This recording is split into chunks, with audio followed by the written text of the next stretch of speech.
So, welcome to our Banyan Talks. Today, I am delighted, privileged, and honored to welcome a very special guest, Honorable Shri Suresh Prabhu, whom I cannot describe very briefly. So, I should say, a very young at heart leader of the country who has been union minister in the union government, but has traveled a very long distance from a young, energetic CA topper to one of the youngest chairman of a bank, to a person, people's representative in parliament, and to somebody who has spearheaded some of the most dramatic reforms of modern times, and yet full of positive energy and good cheer. So thank you for coming to Gokhale Institute of Politics and Economics. We are honored, sir.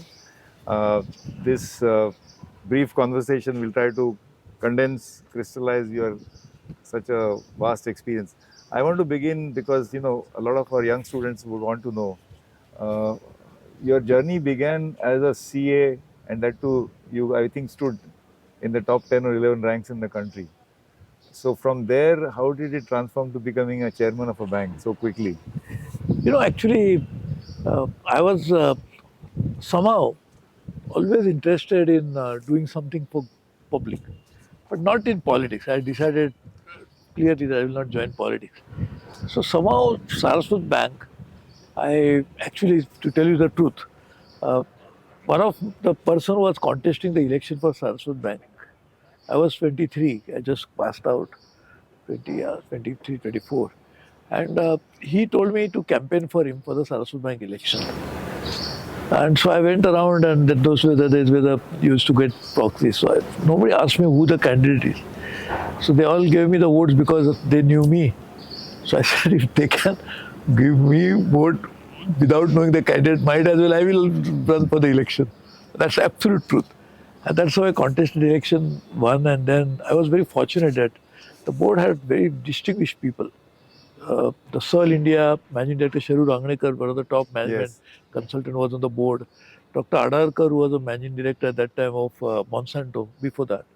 Dr. P.W. Rege was a principal of New Law College, very eminent lawyer himself. So there were a lot of people, and more or less, the average age of the board was more than 60. Twice your age. And when I joined, it became less because obviously because I was the youngest. And so I contested, I won, then I first term itself I became vice chairman, chairman. So it was very good, and the journey was extremely uh, not only enjoyable, but for me, learning curve. Because, when you are actually, first of all, it's a bank, means you deal with all sections of society. Secondly, it was a cooperative bank. So therefore, it was members had a lot of accountability to members. In the annual general meeting would be long 3-4 hours meeting. People ask questions, I have to answer all questions. And then management of employees. Then we got top technology that time. Infosys Yes. was Oh, just yes. born, and Infosys first Finacle, which became their top Correct. successful product, was used in Saraswat Bank. So we computerized the bank. So how long were you there? Your total stint at the bank? Bank, see, actually, about 12, 13 years, Oh my 14 God. years. And then, but I was not charging anything. I was practicing charter accountant. So I made that was a So you're working pro bono. pro bono completely. And not only that, we had pushed to put at the Diwali time the poster saying that no Diwali gift, please. Saying that because, why? Because we wanted to send a message that borrowers give the gift, Correct. that the bank is run because of depositors' money. Yes, yes. And we don't give anything to depositors as a gift. We should give. Actually, your life has come long distance. Your beginning sort of star performance was with the cooperative bank, and now you are the Sherpa of navigating India's national law on cooperatives. But we'll come to that later. Did you find this conflict between the shareholder model of capitalist company versus cooperatives, which are basically run by depositors or members, but who are no one shareholder can dominate? So therefore, that restricts the amount of capital that can come in. Did you ever find that challenging? So it's absolutely a challenge, and particularly now when the bank, the regulatory bank, Reserve Bank of India, rightly so, is putting restrictions on capital adequacy. That is what under the Basel norms we Yes. have to have international bank of settlement. That banks must conform to certain statutory requirement of capital adequacy. So how do you raise capital? Because From depositors this is a or big members. challenge, and also the problem is that if you give and if you want to give contribute more, still you'll have only one One vote. vote. So the person would say, why should I contribute more capital? Correct. And then the other challenge is you actually become a shareholder because only borrowers uh, have to become shareholders. Correct. Because also under the Cooperative Societies Act, but more importantly, the bank insists on that Yeah. because if they want to file for a recovery, then if you are a member, then it becomes easier for them to start a recovery process. So did you find that ambition had to be tempered? By the way, I must inform you that the bank that you led for 12 years has kept the legacy and today is one of the very good, outstanding performing cooperative banks. Normally, cooperative banks and performance, people have some different ideas. But, it is a shining example even now. Now, I'll tell you why. Because we set up very strong systems. I remember uh, the board, I made it a bit, of course, little bit later, little change. But even when I was the chairman, the board was only meeting for board meetings. There was no executive power which we allowed to the board, and we never interfered into the day functioning. In fact, many times the loans that were recommended by, or not recommended by the executives, the board had actually always agreed with that recommendation. So I think, and then strong system. We actually remember that time when I was the chairman, we hired engineers, chartered accountants, or In the lawyers employees, yeah. at a But lateral entry. how were you able to establish the foundation of values? Ultimately, the strong values. So, that's what I've said. This is a very small example of that. That to put on the Diwali time, no Diwali No gift. Diwali gifts. So actually, that also made our own officers, our own people to start thinking why. So we said, ultimately, if you take 5 gifts, then we must be able to return one at least. So are we in a position to give gift to our borrowers or to our depositors? We are not in a So position. this is a very logical way of explaining why we need to have integrity.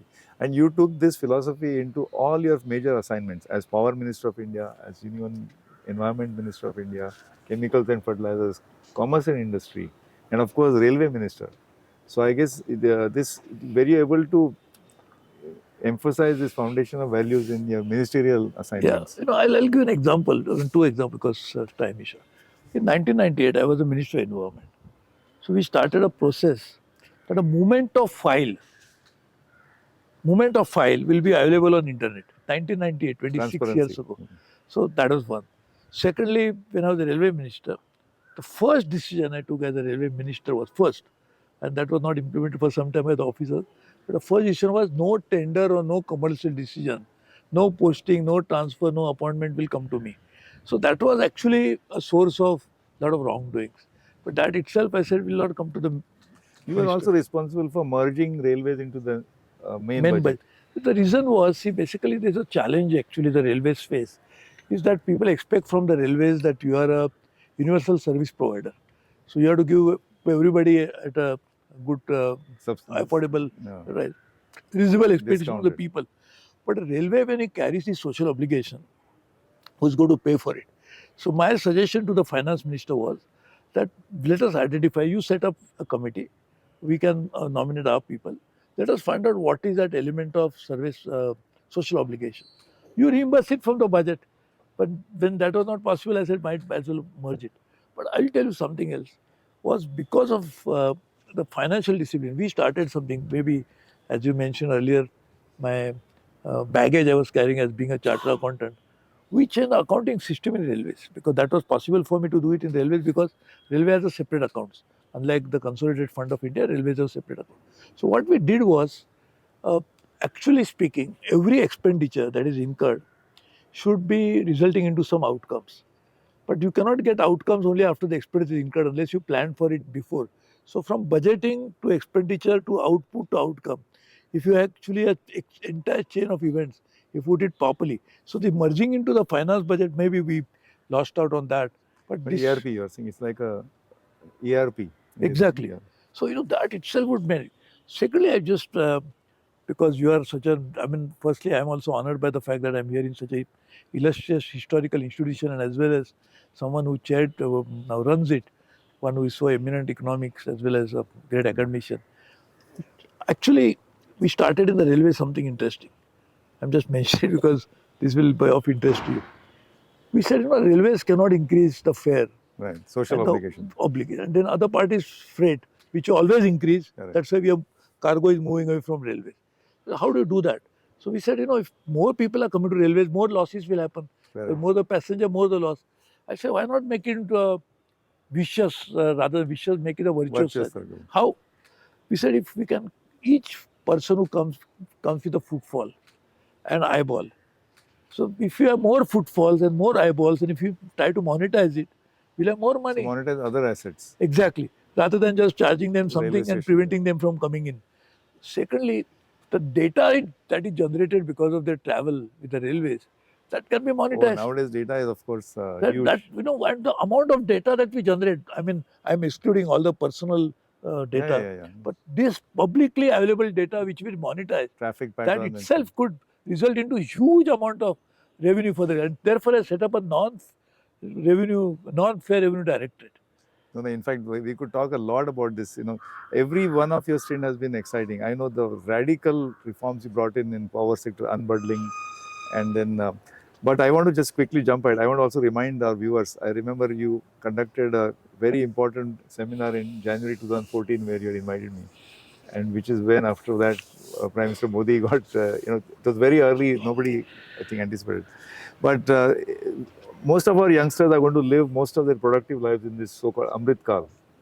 So what is your prognosis for the next maybe 20, 25 years in terms of the economic opportunities and challenges? See, firstly, I would say that our young generation, they're very fortunate that they're born at a time when India is not facing as many challenges that our generation faced. Right. At the same time, there is a lot of tailwind, which can actually take them to their desired destination faster and sooner than what we experienced. At the same time, you have to be conscious of one fact that we have a strong legacy, a civilizational legacy, which we should try to maintain and we should try to always learn from that. But at the same time, you should keep your eyes on the future. Yes. That's very important. So your mind should always be influenced by what we have, but at the same time, not just to be stuck there and think about something that you can do on the future. And the future is, in a way, I don't want to uh, keep any false alarm, but very challenging because we are already in the midst of wars. Two wars are there, and I don't know how many more will come as a spin off of that. Today seems that US is saying that we'll attack Iran. What it will lead to, nobody knows. In fact, the two world wars that we fought, the humanity fought, they're all Europe centric. Yes. This is the first war which looks like a true world war from because North America to Europe to now Asia. So I think this seems to be, and then again, look at what is likely to happen in the South China Sea as well as into the East I know Asia. these are very, I would say this is volatile, no doubt, but very promising and exciting times for India. You see, we are going to be the third largest economy. So many opportunities, even domestically.